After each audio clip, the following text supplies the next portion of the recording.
जय हिंद साथियों, मैं अमरीश स्वागत करता हूं आपका न्यूज नेट पर। जहां आज 1 फरवरी 2026 को भारत की फाइनेंस मिनिस्टर निर्मला सीतारमण ने अपना 2027 का नवा संघीय बजट पेश किया संसद में। उसी को लेकर के थोड़ी सी चर्चा करने वाले हैं और इसमें जानेंगे कि इस बजट से क्या कुछ आम लोगों को राहत मिलेगी और लगातार सोने चांदी की भावों में हो रही आसमान छूती कीमतों में कुछ गिरावट देखने को मिली है।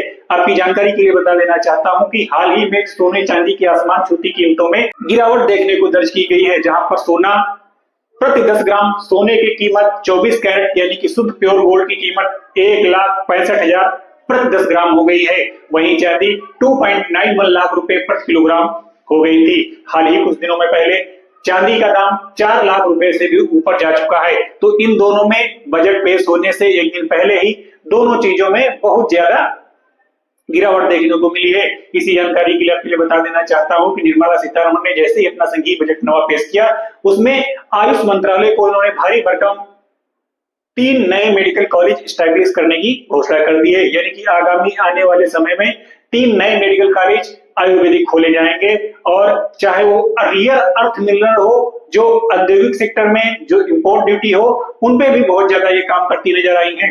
हालांकि सेमीकंडक्टर चिप के उद्योग में इन्होंने टैक्स की इंपोर्ट ड्यूटी कम किया है और आने वाले समय में इनमें काफी ज्यादा आयात देखने को मिलेगा। आपकी जानकारी के लिए बता देना चाहता हूं कि रक्षा क्षेत्र में अभी तक जो हम रक्षा क्षेत्र के लिए बाहर से सामान मंगाते थे, उस पर भारत सरकार अत्यधिक टैक्स लगाती थी। उस पर इन्होंने अपनी इंपोर्ट ड्यूटी कम करके बहुत ही ज्यादा कम कर दिया है और आने वाले समय में इस तरीके से जो डिफेंस सिस्टम और उसमें ज्यादा मजबूती देखने को मिलेगी। इसी को लेकर के एक फैक्ट और बता दिया जाएगा है, जो एजुकेशन लोन की बात होती थी, अभी जब तक जो विद्यार्थी एजुकेशन लोन लेकर के पढ़ाई करते थे, उनमें सरकार ने बताया गया, हालांकि ये पूरी तरीके से फैक्चुअल सच नहीं है कि कितना कम किया गया है, परंतु बजट में इसका जिक्र है कि इसमें जो सरकार पहले टैक्स लगाती थी वो कम कर दे रही। हालांकि कितना कम करेगी इतना भी निश्चित नहीं होगा। अगर ऐसा कुछ आगे होता है तो मैं आपको जरूर अपडेट करूंगा। इस तरीके से बजट का आम लोगों के जीवन पर क्या प्रभाव पड़ा, क्या इससे कुछ ज्यादा लाभ मिलेंगे। एआई सेक्टर में भी बहुत ज्यादा किसानों को ट्रेन करने के लिए और किसान को एआई से जोड़ने के लिए भी बजट में मुख्य सारी बातों का ऐलान किया गया है।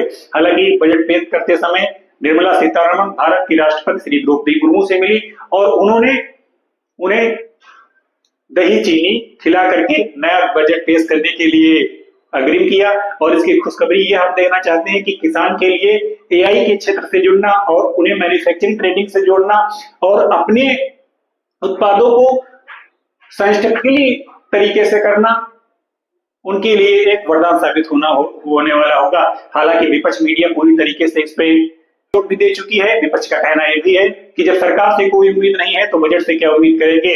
हालांकि ये स्टेटमेंट समाजवादी पार्टी के प्रमुख अखिलेश यादव की देन है। इस तरीके से बजट की कई सारी अगर बातें अच्छी भी हैं तो कई सारी बुरी हैं। आम लोगों पर सरकार कह रही, विपक्ष कह रही, इतना ध्यान नहीं दिया गया है। हालांकि आम जनता हर कोई जानती है। अगर आप बजट से रिलेटेड कोई भी बातें कहना चाहें तो आप नीचे कमेंट में देख सकते हैं। अगर वीडियो अच्छा लगे वीडियो को लाइक